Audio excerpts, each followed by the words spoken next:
एक 40-50 इंच वाला टीवी लूं या एक 100-150 इंच की स्क्रीन प्रोजेक्ट करने वाला प्रोजेक्टर? ये क्वेश्चन सबके मन में होता है, जिसको दूर करने के लिए सबसे पहले आपको अपना यूज केस सिनेरियो पता होना चाहिए। लाइक मूवी नाइट्स के लिए चाहिए, ऑफिस के कामों के लिए, गेमिंग के लिए, लिविंग रूम के लिए, आखिर स्क्रीन चाहिए किस काम के लिए? अब इस चीज को अपने माइंड में रखना, क्योंकि दोनों ही डिवाइसेस का इंस्टॉलेशन का प्रोसेस बहुत ही डिफरेंट है। स्क्रीन को या तो दीवार पे टांग दो या फिर फीड्स के साथ किसी टेबल पे रख दो और काम खत्म भाई साहब। एंड प्रोजेक्टर में आपको 2-3 ऑप्शंस मिल जाती हैं, या तो आप सीधा टेबल पे रख सकते हो, पर अगर शॉर्ट थ्रो प्रोजेक्टर नहीं है, नॉर्मल सी रेंज वाला प्रोजेक्टर है, तो हाइट को मेंटेन करना बहुत मुश्किल हो जाता है। उसके लिए आपको सेकंड प्रोसीजर चूज करना पड़ता है, जिसमें आप एक ट्राइपॉड स्टैंड पे प्रोजेक्टर को फिट कर सकते हो। उसके अंदर क्या होता है, आप सारी हाइट वगैरह अपने हिसाब से सब मैनेज कर सकते हो। पर प्रॉब्लम उसमें भी एक बहुत बड़ी आ जाती है कि जितनी बड़ी हमें स्क्रीन करनी पड़ेगी, उतना प्रोजेक्टर हमें पीछे करना पड़ेगा। तो भाई सप्लाई कहां से लाएंगे? तारों का पूरा जंजाल ही जंजाल हो जाता है। एंड इसी वजह से एक तीसरा मेथड भी है, हम दीवार पे, सीलिंग पे प्रोजेक्टर को फिट कर सकते हैं। क्लियरली इंस्टॉलेशन प्रोसेस के अंदर तो टीवी को विन मिलती है भाई साहब, दीवार पे टंगाओ और काम खत्म। पर बहुत बारी ना हमें किसी दूसरी जगह पे स्क्रीन चाहिए होती है, जैसे किसी ऑफिस की मीटिंग के अंदर या फिर किसी रिलेटिव के घर जाके टीवी वगैरह चलाना है। तो उस कंडीशंस के अंदर टीवी को एक जगह से दूसरी जगह लेके जाना बिल्कुल भी पॉसिबल नहीं है। लेकिन वहीं पे प्रोजेक्टर फुल पॉइंट्स ले जाता है, क्योंकि इसको बस अपने बैग में डालो एंड कहीं पे भी ले जाके प्रोजेक्ट कर लो। पोर्टेबिलिटी में अपना प्रोजेक्टर नंबर ले गया। लेकिन ये सब तो छोटी मोटी बातें हैं, अपा मेन चीजों पे आते हैं, जो कि किसी भी स्क्रीन की होती है ब्राइटनेस। और अगर हम टीवीज की बात करें तो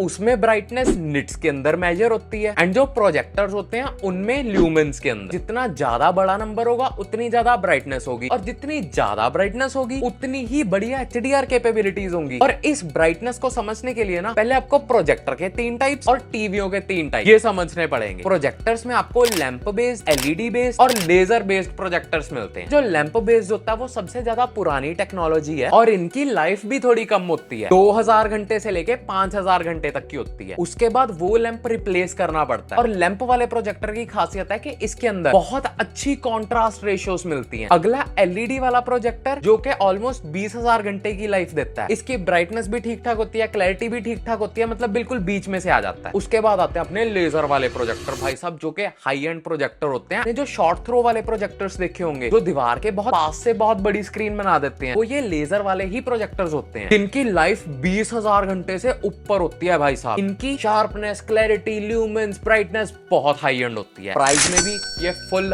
हाई एंड मामले के साथ आते हैं। इसी के साथ टीवी में भी 3 टाइप्स आती हैं, एलईडी, क्यूएलईडी और ओएलईडी। जो एलईडीज होती हैं वो सस्ती होती हैं, 60-70 हर्ट्ज का पैनल मिल जाता है, ठीक ठाक ब्लैक्स होते हैं, एंड ओवरऑल डिसेंट एक्सपीरियंस मिल जाता है। बट जो क्यूएलईडी है वो एक अपग्रेडेड वेरिएंट है, जिसकी कलर एक्यूरेसी बहुत हाई हो जाती है, और 120 हर्ट्ज का पैनल मिलने लग जाता है, फुल वीआरआर वगैरह, गेमिंग वगैरह की सपोर्ट मिलने लग जाती है। लाइक ये थोड़ा एक्सपेंसिव मामला हो जाता है। इसके बाद क्यूएलईडी तो भाई साहब सुपर एक्सपेंसिव। इसके अंदर हर एक पिक्सल अलग से जगता है, जैसे एमोलेड वाले फोन्स के अंदर जगता है। जिस एरिया में ब्लैक्स होते हैं वो पिक्सल फुल्ली डिम हो जाते हैं। इससे महंगी और इससे ऊपर फिलहाल के लिए कोई टेक है नहीं है। अब आपको इस डिफरेंस के अंदर ये तो समझ आ गया होगा कि टीवी के अंदर एक बैकलाइट मिलती है, वो कलर्स प्रोड्यूस करता है। तो उसके साथ इट इज सो ऑब्वियस कि टीवी की ब्राइटनेस प्रोजेक्टर से ज्यादा होगी। एंड डे लाइट में चाहे प्रोजेक्टर को आप ALR स्क्रीन के साथ यूज कर लो, फिर भी टीवी विल ऑलवेज विन, क्योंकि उसके अंदर एक बैकलाइट मिलती है हमें। But on the other hand projector के पास वैसा कुछ नहीं है, और वैसे भी डे लाइट में उसकी प्रोजेक्शन हिंडर होने लग जाती है, तो वो बिल्कुल ही फेडेड सा मामला बन जाता है। अगर डे लाइट में स्क्रीन कंज्यूम करनी है, टीवी जीत गया भाई साहब। पर प्रोजेक्टर और टीवी की स्क्रीन क्वालिटी का असली कंपैरिजन रात में होना चाहिए, जब टीवी देखते हुए कमरे के अंदर कोई लाइट कुछ नहीं है। तो उस कंडीशन में एक UHD टीवी आपको बहुत ज्यादा अच्छा नहीं लगेगा। अगर मैं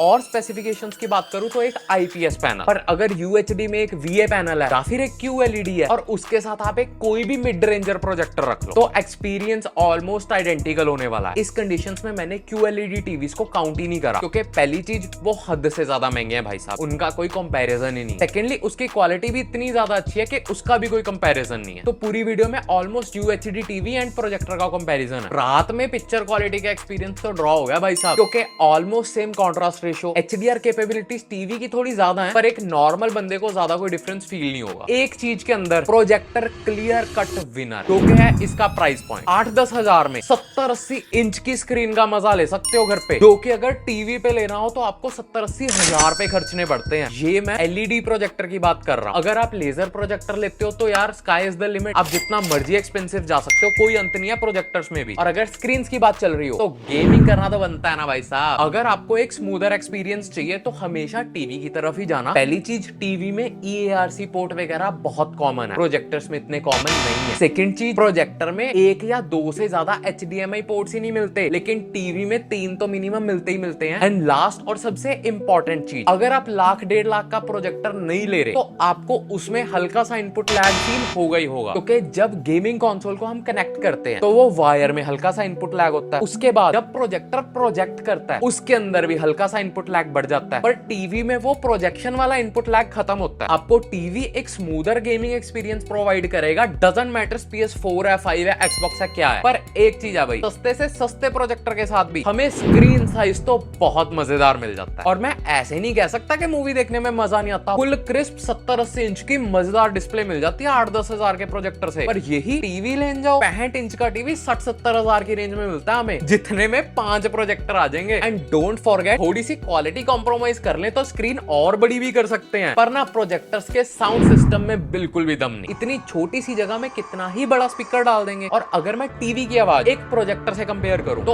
ऑब्वियसली टीवी जीतता है। पर मेरे को एक बात बताओ, आप कितने लोग टीवी के स्पीकर्स ही यूज कर रहे हो? 60-70% ऑफ लोगों ने टीवी के साथ भी एक साउंड सिस्टम कनेक्ट कर ही रखा होगा, क्योंकि टीवी की आवाज ऊंची चाहे हो पर होती तो फ्लैट ही है ना, कोई बेस नहीं होती। डाउनवर्ड फायरिंग स्पीकर होते हैं, ठीक से डायलॉग भी नहीं समझ आते। इसके साथ भी हमें स्पीकर कनेक्ट करते हैं, तो ये पॉइंट मैं कहूंगा कि थोड़ा ड्रॉ टाइप हो गया। आजकल एक बहुत इंपॉर्टेंट एस्पेक्ट हो गया है किसी भी स्क्रीन को खरीदने का, वो है उसका स्मार्ट सॉफ्टवेयर एक्सपीरियंस। लाइक हमें कैसी ऐप सपोर्ट मिलती है, कैसा UI इंटरफेस है। तो जितने भी ये मिड रेंज प्रोजेक्टर्स है ना, इनका UI बहुत ही बेकार है। एंड यही सेम चीज अगर मैं टीवियों के साथ बात करूं, उनके साथ भी सेम ही है। अगर आपको एक थोड़ा ढंग का सॉफ्टवेयर एक्सपीरियंस चाहिए, आपको एक अच्छे ब्रांड के टीवी के साथ जाना होगा, जैसे LG, सैमसंग, सोनी वगैरह। अगर मैं पॉइंट गेम के हिसाब से बात करूं तो टीवी आगे। पर आपको याद है, मैंने वीडियो के बिल्कुल स्टार्टिंग में आपको यूज केस सिनेरियो याद रखने के लिए बोले थे। तो अगर आपको रात में मूवीज देखनी है और आपके कमरे में लाइट कंट्रोल करने की फुल प्रोविजन है और पैसे का कोई अंत नहीं है, जितना मर्जी लगा सकते हो, तो एक OLED टीवी लेना। पर अगर आप एक नॉर्मल बंदे हो तो उस कंडीशन में प्रोजेक्टर इज द